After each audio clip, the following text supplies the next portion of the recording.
Hello mga ka-amazing, and for today's video, magluto tag fried chicken para sa ako ang mga iring.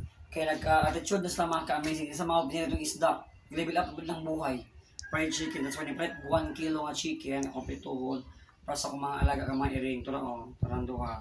Ang usahan niyang butang bigaon, yung buros na. Okay. So mga ka-amazing, ako na-igawad ang chicken para makauna akong mga alaga. Okay? Wala, biskot. Kabuyan ako. Ah! Sige, sige. Dagan-dagan ang iring. Dagan-dagan ang iring.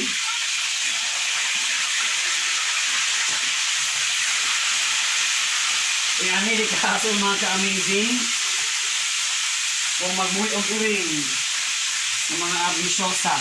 So mga ka-amazing, naluto na ito ang fried chicken para sa ito ang mga miming. Okay. Ito ang ibutang din nila. Tulurat sa isa itong budget nila kay malang manok. Kani para paniod to and kini para panihapon ang tulo. Ming! Shhh! Ming! Ganiya, hotdog, wala nagikaon ng hotdog o isda. Meng! Shhh! Shhh! Tara, tag-isa mo niyo. Sige, eat na. Eat na dayon. Ayun yung chicken. Meng, na chicken, Meng. Eat na, Meng. Tara, oh. Oh. Init pa. Sige na. Tulong mo sa kabuok. Tulong. Uli, ikaw na mo. Bawal kayong taid rin mo. Sige na. Ikaw na. Init pa ba na mapasok kami? Dali, dali. Uli, ikaw na. Ikaw na rin.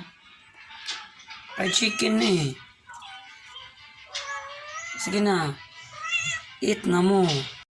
Nangaon na ako mga iring mga ka-amazing silang akong giluto. So naka-lunch na sila. Pero sa fried chicken isa man lang ikuha.